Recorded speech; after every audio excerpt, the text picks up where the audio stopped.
А материться можно? Да, я запикаю. Заебись. Ну, Вадя, рассказывай, каким образом тебя вообще угораздило быть мотоциклистом? Мне очень нравился фильм про Терминатора с Арнольдом Шварценеггером. Прям очень. А в этом фильме там был Харли Дэвидсон, фэтбой. Он там такой большой, фэтбой, крутой, ну такой прям огонь. И вот хотел себе тоже такой мотопед. И купил себе планету. И представлял, что у меня Харли Дэвидсон, только она была двухтактная, одноствольная, но скачивал картинки тюнинговых планет под чопперы и мечтал сделать так же. Первое, что там нашел, там это от Газели подголовник ставишь в заднюю сидушку, она там получается типа у тебя как спинка, короче. Вот, я не задирал, кстати, заднюю, это, как ее сидушку, как это было модно в 90-х, потому что я понимал, что это колхоз. Короче, была у меня планета, после планеты была у меня другая планета, и после другой планеты у меня была Иж, планета спорта, это вообще прям, это икона. Честно, сейчас бы хотел бы себе этот мотоцикл, но найти вот не могу, а он очень крутой. Кто бы там что ни говорил, что, совок, тачка реально валила. Я, короче, эту планету спорт как-то утопил его нахрен по самый руль в болоте. Я его перебрал, он так не завелся, я его так и продал. Мопед у меня был, точно. Honda NS1 мопед, это, короче, мопед 49 кубиков, но он был как, прям вот как вот это, вроде бы не мотоцикл, не едет, а выглядит как мотоцикл. Вот. NS1 была то же самое, только у нее было 49 кубиков. Она выглядела как спортбайк, у нее были там колеса на 17, дисковые тормоза, 6-ступенчатая ручная коробка, секвентальная уже, ну у всех мотоциклов секвентальная, но это мопед. Охлаждение там было водяное. Но она была двухтактная, но крутилась до 11 тысяч оборотов в минуту. И разгонялась нереальный там 80-90. Я считал, что она вообще мега гонка, там вообще там мопед всех прет, пока Олег там себе красовичок там у бати не купил, там 49 кубиков тоже, он как этот. И я расстроился тогда в своей Инеске, короче, понял, что это говна кусок и не едет. Ну, потом у меня было две Сузуки по очереди, одинаковых, GF и GS, 250 мотоциклов 84-85 года, это типа дорожники. Типа лежак без обтекателя с прямой посадкой и 84 год. Они уже были более такие серьезные, 250 кубиков, 4 цилиндра, 4 такта, двухвальные дохчи моторы, как бы там выхлоп был там интересный, у меня на GF-ке там баночка там спортивная. Вот, и это четырехкотловая техника, в принципе, имела там по заводским показателям 42, что ли, лошади. И, в принципе, она на них ехала. Ну, по крайней мере, тот дроволет 84 года бы вот с закрытыми глазами, там, в предсмертном состоянии на двух котлах бы объехал бы вот это, вот его. Он, как бы сказать, он вообще не едет. Он как Урал. То есть, если ты посадишь на него деда крестьянина, он скажет, что вот мотоцикл мощный, едет, там, картошку везет, тянет, но... Мы-то знаем, что Урал не едет. Ну так вот, случилось так, что универ кончился, там армия позади. И надо осуществить мечту. И осуществил. Понял, что мечта была полным бредом.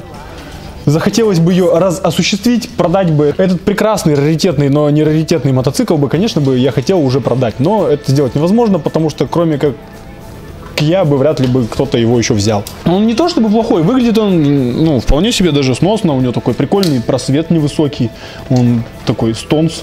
Тут у него термолента необычная, что вполне видно, что кастом глушитель. В принципе, вся его кастомность только на глушителе и завязана. Как только народ видит вот глушитель с ленточкой, все сразу: о, кастом, сами что ли делали?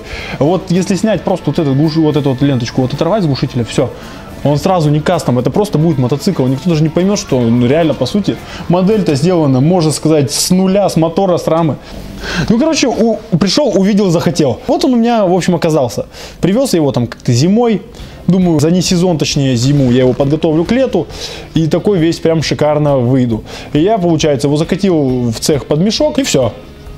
И с тех пор как бы ничего не делалось. Наступил сезон, ну как сезон, март месяц, еще снег лежал, но я уже хотел кататься. Смотрю, вроде асфальт высох местами. И я решил рвануть до Чапланова. Ну, короче, 60 километров там по трассе. И я рванул, оделся очень тепло.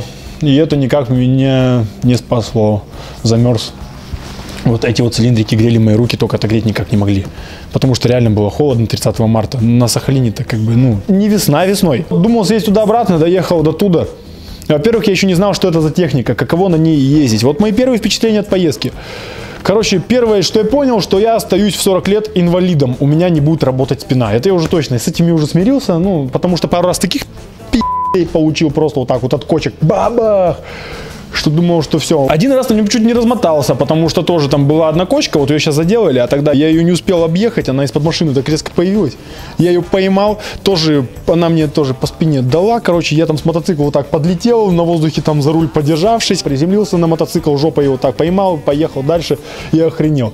Проехал 10 метров, остановился, взялся за голову и думал, да нахуй ну надо. Но это уже была Шуспеновка, до Южного ехать обратно было, ну, нереально долго. Поехал дальше. Поехал дальше. Через каждые метров 200 я замерзал, останавливался, грелся, ехал дальше. Не особо отогревался, поэтому с каждыми отрезками я замерзал все сильнее, пока не доехал до деревни. В общем, теперь о мотоцикле, об этом. Вопреки тому, что многие думают, или как бы кому хочется так думать, я его собрал не сам. Я его такой купил. Ну, вот эти зеркала я сам повешал, даже ценник еще не оторвал. И вот этот стопик тоже сам прикрутил, он раз завалился тут же, но это не потому, что я его прикрутил, а просто он китайский. Как бы вот в таком виде он мне готовый достался, я там только так подкрасил местами, так сказать, к сезону подготовил, масло поменял. Что он из себя представляет? Вообще изначально это был Yamaha Dragstar 400, неизвестно какого года. Не знаю, кто его родители там вообще, не суть, это прям... Короче... Dragstar, у него там были какие-то там свои характеристики заводские, сейчас он их утратил, потому что он не разгонится до сотки, как едет Dragstar, не знаю почему, мотор тоже, он вроде даже легче стал, ну не разгонится, может подвеска как-то это вот забирает все. Что там? Рама трубчатая, чернуха, вот она вся сваренная вокруг мотора. Посередине в раме стоит мотор. Мотор V-образный, двухцилиндровый. Воздушное охлаждение, это вот эти вот ребра. Здесь только воздушное охлаждение, здесь нет никакой водянки, радиаторов, ничего. Вот просто вот есть вот эти вот ребрышки. Плюс воздушного охлаждения, знаете в чем? Вот для чего вообще нужно? Вот оно. Не для того, чтобы упростить, хотя да, оно упрощает, но самый главный плюс для меня, да, то что это мотоцикл 400, у него там 5 лошадей, там, ну, грубо говоря, там плюс-минус 20.